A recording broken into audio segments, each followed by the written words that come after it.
Welcome everybody to the book launch for the very lovely, very talented Ms. Claire Miller. Good evening, Claire. Hi Kim, how are you doing? I'm very well, thank you. So tonight we're going to be talking a little bit about your book journey, because there's a few other ones and we've got banners and things behind you we'll have a chat about. But we're really here to celebrate the launch of this book, The Choice. Yes. So for a little bit of housekeeping for everybody who's on the call, you will be muted just now when you come on.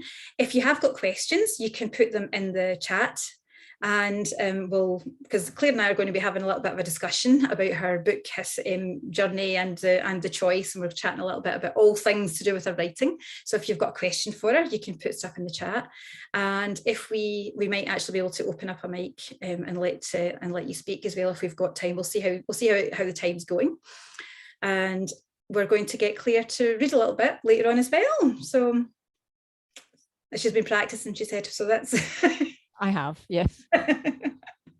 So sit back and enjoy it. I hope you've got you're nice and cozy wrapped up wherever you are just now, and that you enjoy the evening. So first of all, can I say, congratulations, Claire. It's really good to see you here with another book. Absolutely, book number 4. Because our journey together, I suppose, has been for a few years now, and since just before 2016. Okay, right. Because I remember that Claire came along to a library event we were running, first of all, in Kirkintilloch Library. We were doing a little event in there talking about self-publishing and how it all works, and Sinclair was talking about his books, and I can't remember who else was all there. But the thing I do remember was that we got to meet you, and you came and spoke and said, "Oh, I've written this little story, and I'm just wondering what I'd do with it." And here we are a few years later with a number of books out. So So can I ask to start off then, is writing been a part of your life for a long time? Is it something that you've always done? Yes, I've always enjoyed writing. I wrote my first story when I was in my teens, because I read like Near the Bite and 5 Children and a Dog Go on an Adventure type sort of thing. And my first story that I remember is called The Ringle Bells Mystery, which I'm sure I haven't thrown away, but I haven't managed to find, because I did go looking for it. And then when I went to sit my English higher, it took 2 goes, and the second time I wrote a story, which looking back was probably the dodgiest way to actually get an English higher. And I just remember walking out the exam thinking that was a wonderful story. It was just like everything, from start at the beginning, it all just fell into place, and I'll never see it again. It's like devastating, really. And then I've kept on reading, and then we get to 2001, and I get to an evening class in creative writing, and I haven't stopped ever since that point. So is it something that you do? I mean, do you write every day, or do you have a kind of structure or a routine for yourself for your writing? I'd like to write every day. Don't always manage it, I have to say, but I'm always thinking about a story. Currently, I'm editing a novel that I wrote last year. I've got another story on the go in my head, and then I've got a children's story that I want to write sometime soon as well for a wee boy. So I've always got something going through my head, and I write when the time and the inspiration strikes. Okay, yeah. So it's not. And are you more a morning person or an evening person for actually doing that?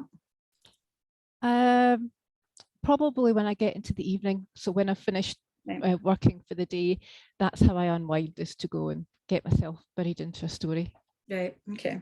I always find it fascinating just talking to writers and how they find their their time, how they manage their time to kind of be in amongst when they're trying to juggle lots of different things, because that's often it's the challenge, isn't it? That there's all the normal day-to-day life still needs to go on. People have other jobs and things that they do, and somewhere in that, when you've got a real passion for writing, you have to then carve out some time to actually to do it. Yeah, because even if I'm not actively writing, I am thinking about some aspect of the story that I'm currently working on. But at the moment, it's currently is what does a country house look like on the inside and the outside? So my brain is always, it's ticking away with some kind of thought or another. So do you keep notes anywhere separately? I mean, if you're, if you spot something, or if you caught your eye on a country house as you were out walking, I know that you take a lot of photographs. Yes. But do you also take notes, or are the photographs a good way for you to help kind of keep your keep notes and things that you would use for your writing? I do both, really. I use the camera if it's going to give me help with the story, and I always have a bit of paper somewhere about me in my handbag. And I have recently got a program, a wee app called Otter on my mobile phone, which I can actually speak in some notes if I can't find my bit of paper. So really. So lots of ways to kind of capture stuff for you. So the book writing journey then, certainly started with us. Obviously you had your stories that you'd written before, and then you'd done your creative writing class, and you came, certainly the first book with us was Pure Human City. Yes.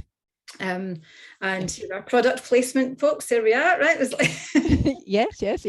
Another young adult novel, and then you went on really from there to write your I Can Create Stories book. Yes, yeah. So, which is then about helping children then to develop their own creativity and form their own stories. Yes, I did. I had been working at the local primary school, Craighead Primary, where both my daughters went to school, and I took a group of children. We created a character together, and then we talked about what the character liked and disliked, and I asked them where the story started, and I wrote down the responses, and I told them, told them back what they said to me, and then I asked them to draw me a picture, and I took all that home and I created a book for them. So this is I Can Create Stories here. So each child effectively got a book like this with their own artwork in it and the story in it and everything, and that got me thinking that because the children kept coming back in the schools, I would like children outside the school to actually have as much fun. That's all the children in school having. And I went, I've got 4 stories lying around at home. I'd written them and read, and I had been reading them to my youngest daughter. So this is how I Can Create Stories came about. Yeah. And then this is how the character Serena the penguin. Yep. Serena was actually drawn by my youngest daughter, Sarah, because she's very talented. And she said, Mum, penguins are easy. And I went, draw me a penguin then. So she did this. She drew me the penguin. And so this is the book where there's a page of text. Yep. And then there's a blank page. So the children are allowed to draw in this book to make it their own. Yep. And then at the very back of the book, I put a series of prompts. Yeah. So the children can actually create the story in whatever way they choose, because not all children like to write with words. Some children think books are foreign objects. You don't actually know what to do with them. Yeah. Other children are very artistic and they can draw you a picture or they can tell you a story. So stories can be accessed in lots of different ways. And then I recorded an audio book as well. All the stories, there's 4 stories and I Can Create Stories. And their audio files go with the book when you buy it. And that means that if a child, for example, is on the move, so they can have it on their tablet, on their phone, the audiobook, or if they're visually impaired or they're dyslexic, I just think it's wrong that children that don't access stories through words should be left out, because stories is just a wonderful place to be. So that was why that one was published. Yep. So I can, and you can definitely see the passion that you have, for writing, for creating, and literally for creating stories. And that's so. Is the kind of children and young adult arena where your heart lies then, really? Or is there some other things potentially in the pipeline? Well, I kind of write what comes out the end of the pen. It's whatever the idea is. Some of it will be a younger age group story just because of the way it's written or the content of it. Others like The Choice, which is that one there. People told me it was teenage. I write the story for me, and then I let other people tell me which genre or group it's for. Right. So it's whatever takes my fancy out my brain. Okay. And I suppose that's going to lead us into then talking about The Choice, because that's exactly where we are. You know, we're here celebrating the launch of this one. Yes. So before we start off, I wanted just then to read the blurb for everybody so that they can actually hear what the choice is about. And it says that Joanne lives in a society where children have their DNA tweaked to meet the future needs of society. At a graduation ceremony, they're given a coloured jacket, which will denote the role that they will have for the rest of their lives. She has been working with her botanist grandfather, and together they have discovered a breakthrough that will help all of society. Joanne goes to the graduation ceremony ready to be given a green botanist jacket like her grandfather and announce what they have found. But she's offered a blue jacket, the jacket of a space pilot, and it is an honour that very few students are given. She has a choice to make. For the first time in history of society, she takes the green jacket and defies her predestined future. What impact will her choice make on society, and what will the reaction be? And what does it mean for her future? Mm-hmm. Yes. Yes. Yeah. Yes. So the start of this story, though, and you know, the ideas for this story, it came about because you were part of the creative writing club that we had actually set up, which we thought was only going to be for a month, way back when the very first lockdown happened, and we thought, oh, we need to help people do something creative because everybody was a bit scared and worried about what they were going to do. So yeah, let's set up this little creative writing group. It'll just be for a month, and then everything's going to go back to normal after that. Haha, little did we know. But what's come out of it is a lot of writing, including this book. Yeah, yes, it was really great to connect up with Sinclair and all the other writers that joined the Indie Authors World Creative Writing Club. And yes, this is the prompt that started off The Choice. It connected up with, I'd had a dream. I write my dreams down because you never know what they're going to spark in my brain. And the dream was of a society where the government said, you will do X, Y, and Z jobs, and part of the population went, we don't want to do this. And somehow it just made a connection. Mm-hmm. And it grew and it grew and it grew, and you know, so it gets bigger and bigger and bigger until I'm counting up to 75,500 words, and I'm going, whoa, let me add that up again. Well, I really do, yeah, I can add up correctly. So yeah, the story just took on a life of its own, and the characters just took over. Yeah. And that's the thing I suppose I'd like to talk about a little bit about Joanne.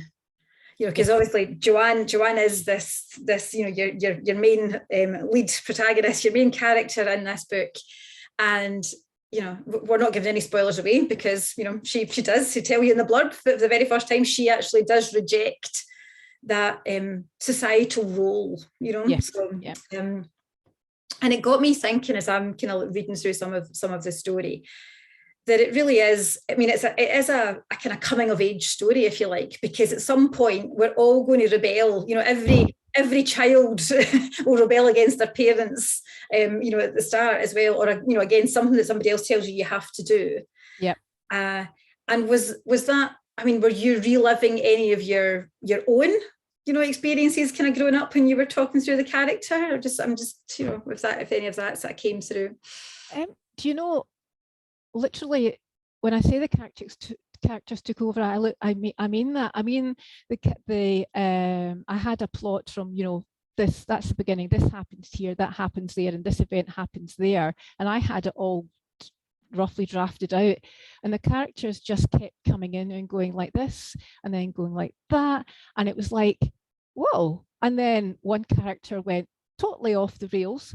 And did something really different, and then another character walked in halfway through and stayed there, and I'd only had him coming in mentioned briefly at the beginning. I didn't consciously write it, with any specific kind of like aim in mind. It's just kind of how it turned out. It's that when we talk about the writer's muse, really, you know, just doesn't it? It's the story flows through you rather than you actually directing it. Because I think that it is, and that's why we were talking about it being a young adult. I can really see young adults in that kind of teenage kind of market relating to the characters and relating to what I mean, the kind of so is the story of societal norms and what, you know, okay, this is a bit extreme, right? Because we're in a situation where you're told exactly what you're going to do, and that's for the rest of your life, and nobody ever does anything different. Yeah. But it is just, I suppose, for somebody reading it now, thinking around, you know, there is a lot of expectation on all of us. Yes. To play a certain role, whether that's in the family. Yep. You know, that we've all got a certain thing that you do, that's your role in, you know, in your family or in your workplace or amongst your friends, that the people would see you as a certain way and expect you to behave and do things in a certain way. And Joanne is, you can see the conflict that's coming up for her of not wanting to disappoint people, but really wanting to, you know, to honor what she wants to do. Yes, absolutely. Yeah. Yeah, she went through a journey and she went to places I didn't know I could take a character could go to. I was amazed at some points. I went, oh, okay. And at one point, the one character says something and I'm going, that's really wise advice. I must remember that. And I'm writing it. Yeah. Yeah, and that was so. It's interesting because I'm just looking at some of the questions that are coming in. Because by all means, please ask your questions. And just saying there that, and it was Ginger was just asking, what did she think there was any similarity with yourself? So I suppose, do you see yourself in your any of the characters? Not consciously. Okay. But I am very aware that sometimes when I finish a story, that the thought that was going through my head is what has happened to the character.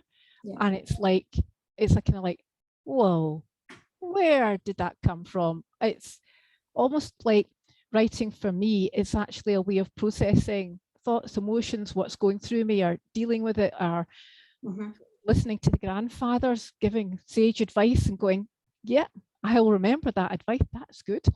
Yeah, because Joanne has got in the book, she's got a very strong relationship with her grandfather. Yes, you know, that's a bit more of a difficult relationship with her father. Her mother's almost kind of not connected at all. Has almost kind of just stepped back because her brother's the one that, you know, that gets all the attention. Yeah. You know, so you can see and that's something, again, I think that a lot of people would probably recognise, you know, as well as the story, is that you connect with the characters because you can see, well, yeah, you look in families and there's often somebody that, you know, my sister was very connected to my gran. I mean, the two of them were as thick as thieves, you know, that was, yeah. You know, so you can see similarities that people would connect with. Yes, yeah. So when you were writing your story, and I know you've said a lot of the characters kind of develop themselves, but had you thought about those connections and the interrelationships that your characters would have? You know, what did you plot some of that out, or was it just purely almost the kind of storyline? I had plotted out that Joanne and her grandfather would have the strong connection. Without saying too much more, where she goes after she makes a decision, other characters have a slightly removed relationship with her, which develops over time. And yeah, the dad started out and I thought, okay, this will be the relationship and this is what it is. And then I went, no, you didn't say that. Really, you can get worse. Whoa, I have never actually hated a character that I've written. I know I'm writing the character. This was a real eye-opener when I wrote that character. It really was. That you're writing somebody that you actually really don't like, you know, that's first time ever I've been going, you can't do anything worse, and then it's like, you can. Yeah, and I suppose it's that way of recognizing some of the things that are around for everybody, for people. So and those themes certainly sort of come through. And the other theme that I think that comes up for me in the book is also the connection with our peers and young people having to. So you've got the whole kind of society expectations, but you've got how young people deal with things in groups. And that obviously evolves as well as you're coming through the story. But, the challenge of, somebody being ostracized because, she makes a decision that nobody else wants them in society, or just almost shunned her, and everybody can, you don't dare talk to that person. Yeah. And I would think that there'll be some young people who, reading this, would recognise themselves being in situations where they've been on the outskirts, or they've not, because they're not part of the popular crowd, or they're not part of the, whatever. So, have you had any sort of feedback from anybody that's, has anybody kind of shared anything with you so far about, how they've connected in that way with the stories? Or? Not by that particular age group, not yet. I did actually send it to one, I'm going to call her a wee girl, but I don't know, Scottish, a girl.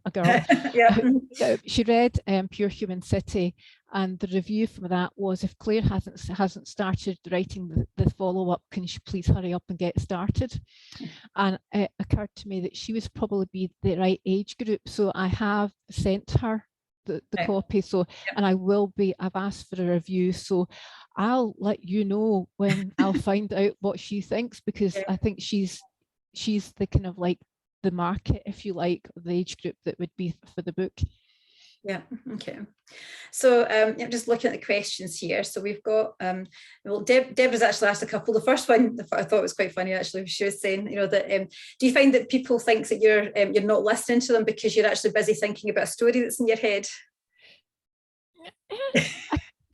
Occasionally when I'm going around the house, if Sarah or my husband Peter say something to me and I'm a bit blank, it's kind of like, if I'll be with you in a second, and I'm writing something down and going, right, now I'm with you. Every once in a wee while, if someone comes in when I'm writing, then you've not got a chance of getting my full attention, really. And Deborah's asked another question. So she said, I know that you said that your daughter types your written words for you. Did she tell you how she was finding it as she was typing it? Yes, she did. Yeah, really interesting to get live feedback on it. It was really. Did you change anything then at that stage? At that point of from having some feedback from your daughter?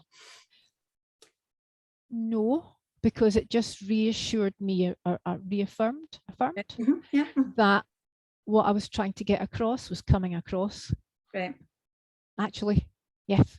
So there's maybe a tip for everybody else. Get somebody in the age range that you're looking to kind of read your book to actually type it up for you. I don't know if Deborah's dog's telling stories now. I wonder if we could actually get trained to do some typing as well. Or you might need to. We've got the lab here. Do we get her to actually see if she can do the typing and can give you some feedback on Beatrix's stories? Because that would be interesting. So where next then for your writing? You've got some other. As you said, you've always got stories on the go. Yes, right. Well, I have. If I can find it, my next sort of like children's book, if you like, my conscious business kind of style book is Serena, sort of big picture of Serena the Penguin. Yep. And Serena the Penguin's going to have her own set of adventures. Okay. Based very much on the layout of I can create stories where there's a page of text, then there's a blank page the child can draw on. So in my diary, that's the beginning of April. That's when I start planning that, and I go to get through the technicalities of what, how many pages does a book like have that normally for a child. So lay it all out, and then it's how big is the font, and then that means that tells me then how long the story has to be. Then I go and write 10 to 12 stories. I will be asking you questions, by the way. Expect emails, if nothing else, for technical aspects.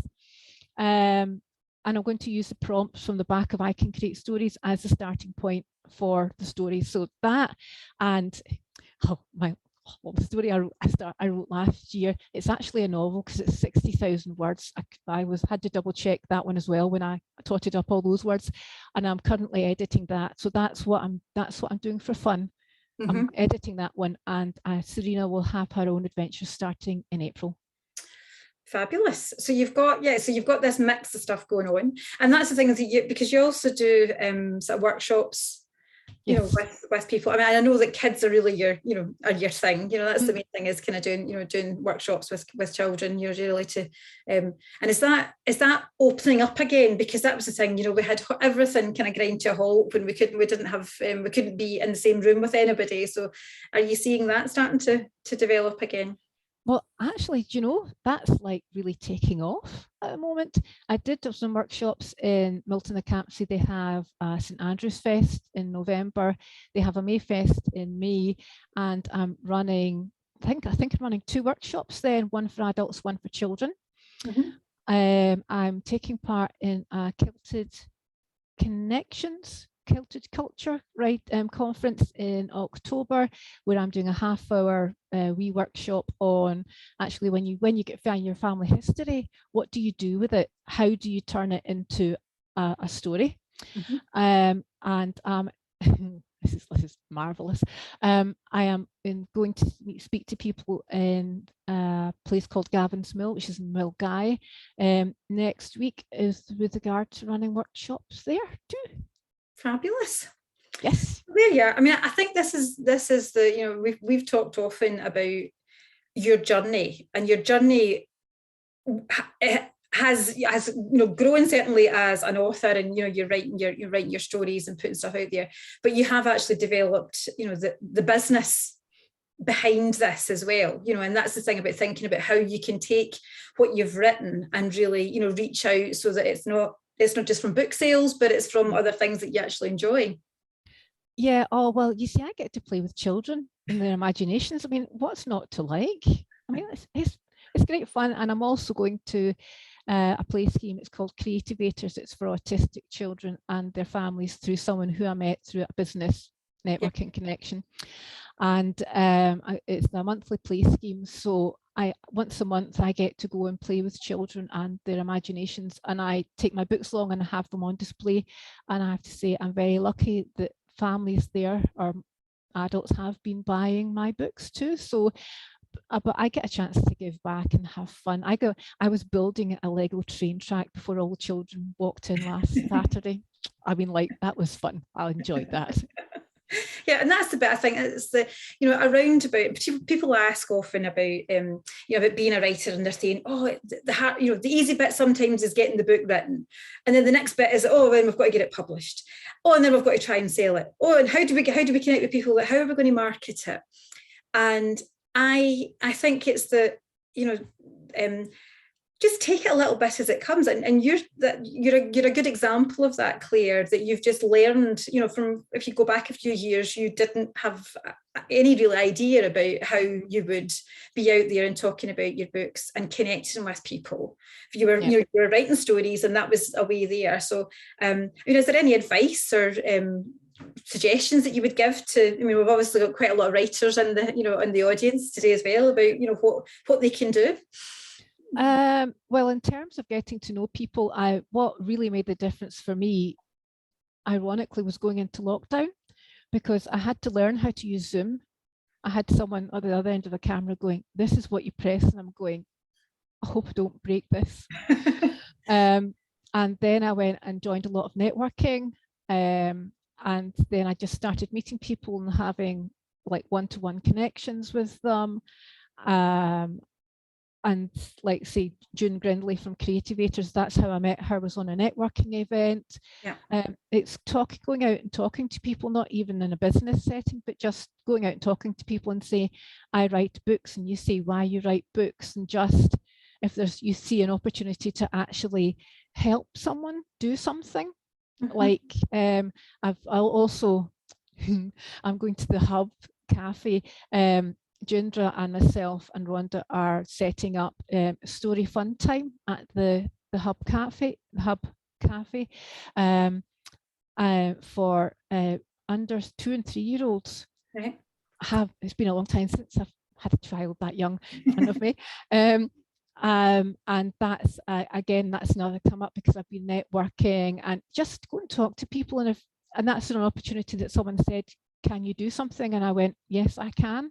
So, and just tell people about your writing or offer them help tips. Just talk to people, really. And that's the thing is, I think, yeah, so that's the bit is, the other thing I would say to anybody is, if you are out, keep a wee copy of your books in your bag with you. You know, it's almost that, because it's when people then say, so what do you, you know, if you say, what do you do? Oh, I'm an author, I've written some books for, and then they want to know, oh, what's your book about, or what have you, and you can just ever so casually go, well, just so happens I've got, you know, Deborah Murphy, you might need a big bag. Deborah's got a big book. But you know, that way, when you've got something just handy, then you can always say, oh well, here you are, or you've got a business card or a bookmark or something that you can say, well, actually, do you know what? I can give you that. There you are, and then they'll remember you. You know, just, you know, so, and that's just a little thing. Say, absolutely, and it is that talking to people, because you know, the worst thing we could all do is suddenly the minute you meet them is say, here you are, buy this. You know, they're going to go, oh, you know, thanks very much. But if, like you say, when you get a chance to just talk and explore things, then, you know, that leads to, well, you don't know where it leads, because everybody starts to share and talk. Well, absolutely. I mean, and the reason why I got to Gavin's Mill is because one of the volunteers at Creativators volunteers at Gavin's Mill, and she said, your book, I Can Create Stories, would be perfect. So Gavin's Mill sell I Can Create Stories in the Choice, and they said, do you do workshops? And I went, oh yes, I do workshops. Yep. And then they said, so well, we can just agree a price. So when we had Sally Magnuson in, and I went, okay, I'm in the right place then. Well, so we agreed a ticket price, so she got paid for her time, and I went, perfect. So yeah. Great, that's what I love. I love to hear it. So we've got another couple of questions that have come up while we've been chatting. So Liz was asking, do you always know how your stories end, or does the ending evolve as you write? Some of the stories I know how the ending is going to be. Other times I look at it and I go, right, okay, so I had that ending and that ending in mind. I wrote one story which is a story, again, from a dream. Don't ask me where. I've got a very active imagination. It works overtime. And the answer, one character saying the answer is yes. And I thought, there's that possibility and that possibility. And then I went, and there's that one, and there's that one, and there was that one. I worked out there was 5 possibilities that this question, that the answer yes could be the answer to a question. And I went, whoa, how did that happen?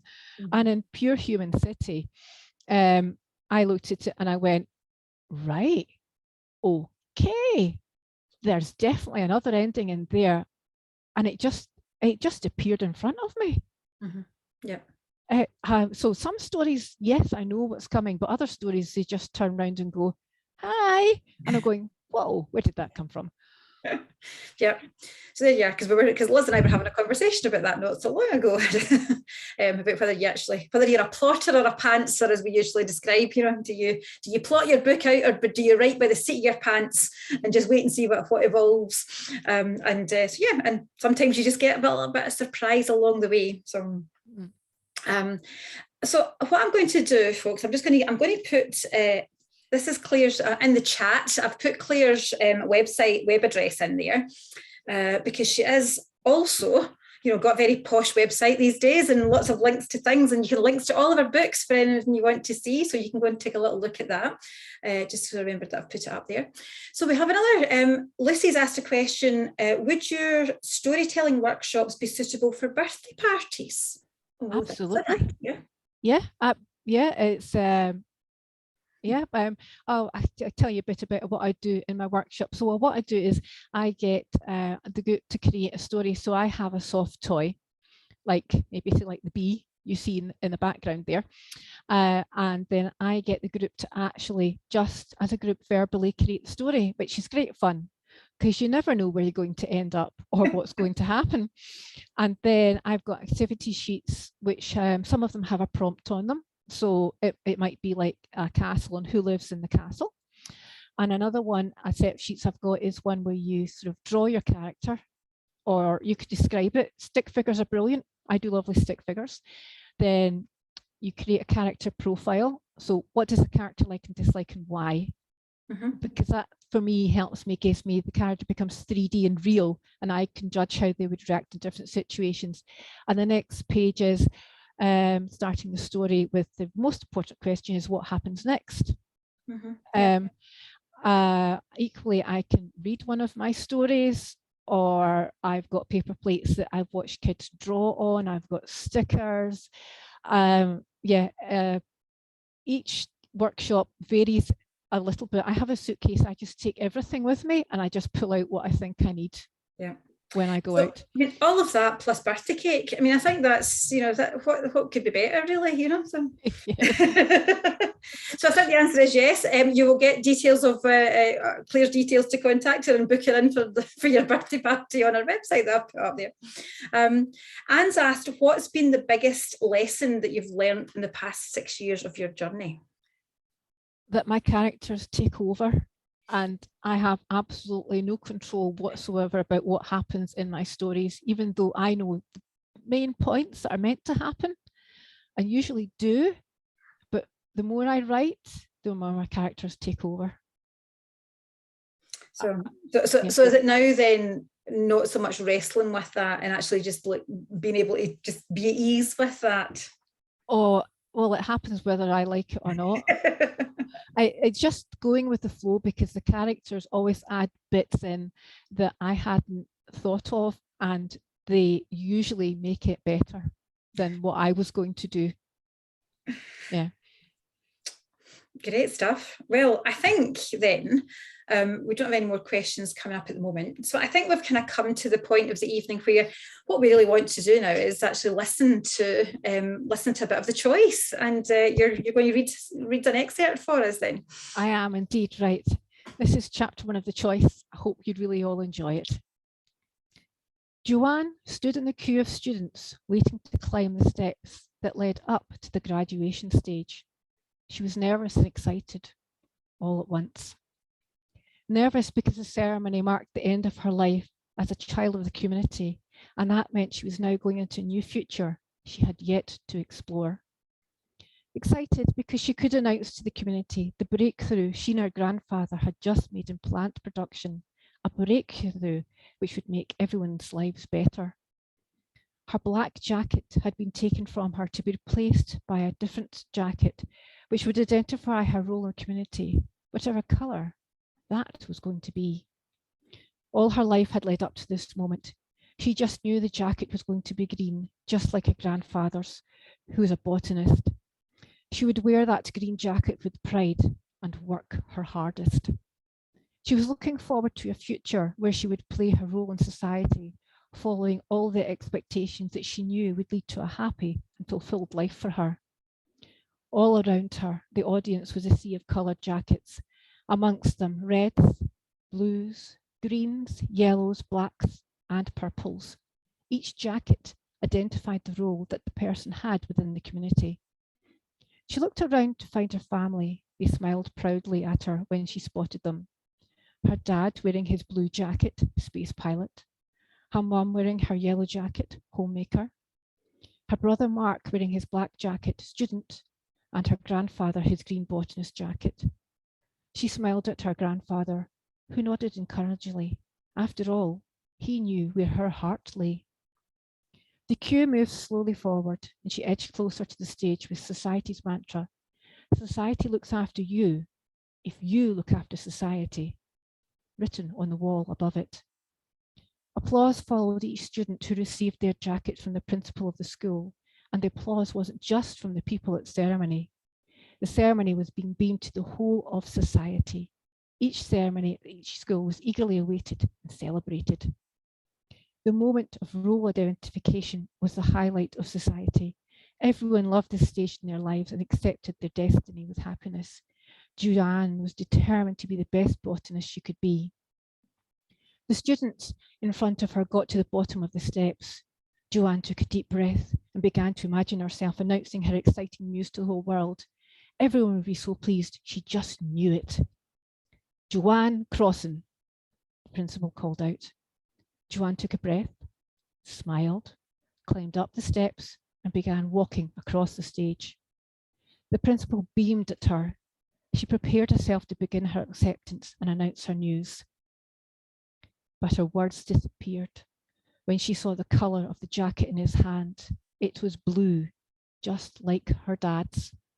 No wonder the principal looked so pleased. It was a huge honour to have a space pilot student. Years of feelings of neglect and resentment flooded Joanne. She looked at her family. Her mum, dad, and brother were on their feet clapping, while her grandfather was in his seat, a tear rolling down his face. There was a look of deep sadness in his eyes. His shoulders were down into his body. Joanne turned back to the principal, who was now standing with his arms extended towards her, the blue jacket waiting for her. She knew that once the jacket was taken, nothing could be changed. She would be unable to do anything else. She couldn't do to a child what her family had done to her. She wanted to be part of her child's life, unlike her dad, who seemed oblivious to the pain his attitude and many absences had caused Joanne. Joanne's true father was her grandfather, not her dad. She walked to the table behind the principal, selected the green jacket, then returned to stand in front of him. All the clapping had stopped. There wasn't a sound, not even from the people watching on their screens. There was utter confusion on the principal's face. Nodding to the principal, Joanne turned to her family, who, with the exception of her smiling grandfather, were staring in shock at her. And then she looked forward and walked past the principal to the other side of the stage and down the steps. The noise in the ceremony erupted, and for the first time ever, it wasn't clapping and cheering. Two school staff members met her when she entered the graduation room, where all the graduating students went to after they had received their jackets. The excited chatter immediately fell to silence when they saw Joanne dressed in green. She felt everyone's eyes on her. Looking around, she searched to see if there were any friendly faces, fully aware her choice of jacket would have been seen on the screen, which showed the ceremony to those students who had already graduated. The students' bags sat on the shelves at one end of the room, ready for the leaving event, which happened straight after the ceremony.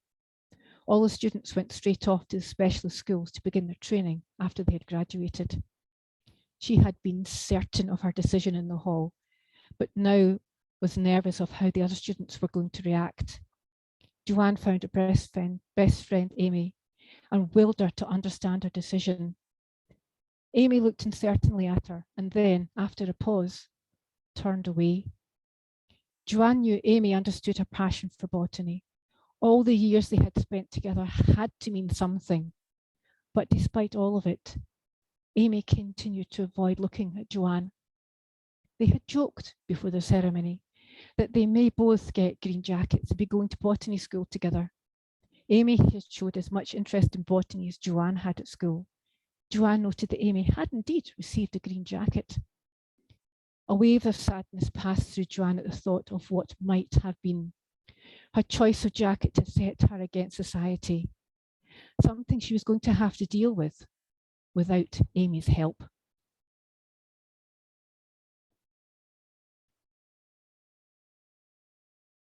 Oh, you're mute, Kim. No, that's here we are. Here we are now. Should be right there. We are. Congratulations. Well done. That was really, really good. I'm just going to. There we are. Well, pin me back up there. I can remove myself from the screen while you were reading. So, congratulations. That was good. I could see everybody kind of watching as well, and just kind of like tuning in. When you see people kind of going, and kind of, then that's always a good sign.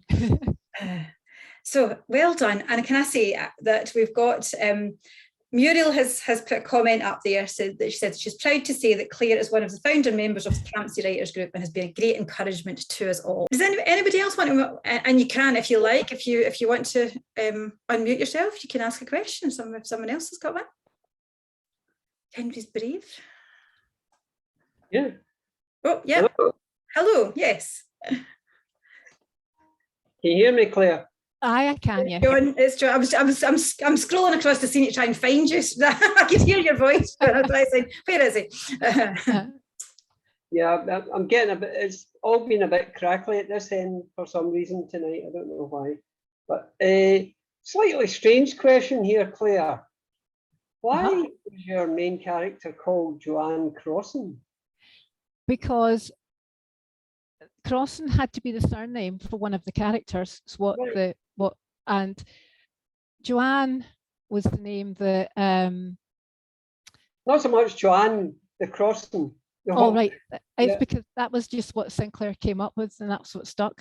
All right, right, because the main character in my book was Jack Crossan, and then when I was doing the Pride of the Hearts, one of the characters in that was Paddy Crossan. So Crossan obviously seems to be a very popular surname for writers. Must be. But Jack Crossan was based on my wife's grandfather, John Cross, and I just expanded it a little. So, I mean, I have a reason for having picked that name. I just wondered why you picked the name. It's what Sinclair suggested. Right. He's been reading my book slyly, I think. That's right. He's been sitting there going, "Oh, what else can we do?" And it is a question that comes up often to people: how do they choose character names? So I mean, have you gone through your family? Have people got a little mention here and there as you've gone through your stories? Who are you asking that to? Oh, so yourself, Claire. Yeah. Me. I don't know, naming a character, characters tend to fit a name. I might go through 2 or 3 and I have to think, I'm going through like a book of names, like baby names and stuff like that, to get slightly different names for characters. Like one character might be an Ellen, but she's never a Sue, or it might be Tracy or Tara, but not Sarah. It's the characters. I know when I've got the right name, it's just a gut feeling. Yep. And it just connects, and that's great. And see, that's it. So now we know. John will need to go and do a bit of research on the whole family tree for the Crossans, then, that actually obviously were in her book and your book and all over the place. Anybody else? Any more questions from our audience? I think maybe is that everybody for the. I'll just, if anybody's typing, you can by all means, you can still put something in the chat. And if we don't have any more questions, what we will do is this is the bit that gets a bit deafening. But we will say to everybody, it's really nice when somebody's in the room and we can actually give it a big cheer and a round of applause. And I think it's something that even when we're on Zoom, although it'll be mental for a minute or two because we'll have lots of feedback, that if you want to unmute yourselves just for a moment and give it a big cheer and congratulations, and then we'll go back on mute again. So thank you. Well done, Claire. Thank you. Well done, Claire. Congratulations. Thank you so much, folks. Thank you. Well, thank you everybody for joining us. I hope you enjoyed it. I hope Claire, you enjoyed it this evening. Yes, I did. Thank you. There you are. See, everybody always comes on thinking, "Oh, I'm going to be scared about this," and you actually find it's a nice chat amongst friends. As I've said, Claire's website address is clairemillerauthor.co.uk, and the link is in there. So anybody who wants to go and buy a copy of The Choice, it is available on all good online retailers, but the links are there in Claire's website, and you can see more about your workshops and book it in now for the birthday parties and whatever else we're going to be doing. So Deborah says, "Oh, she's busy reading your book just now." So that's thanks, Deborah. And for those of you who maybe haven't caught up yet with their agenda for our next event, on Tuesday evening, we're going to be talking with Lydia Mitchell, who's actually on the call tonight as well. And we're going to be talking to Lydia about her book, which is Angel Messages from the Heart Nebula. So a very different topic. We're going to be talking to Lydia around her, about her angels and where these messages, what are the messages that they're sending to her. So hopefully, if you're free on Tuesday night at 7 o'clock, you can come and join us for that as well, which will be another exciting evening for indie authors. And at some point soon, we'll hopefully have some details about maybe some more live events too, because we've got another celebration book that Claire's part of, which is our anthology that's come out. Jim Beck's on the call as well. I don't know who else is there. That's where we've got a collection of short stories that have also come out of the Creative Writing Club called All Sorts. So we're going to be doing a launch for that one, probably April a time. I think we're going to be doing something. So can I say thank you so much to everybody for joining us. Hope you've enjoyed your evening, that you're not too snowy or wet or wherever you are. And we'll look forward to seeing you all soon. And congratulations again, Claire. Excellent for the choice. Thank you. Well done. Well done. Thank you.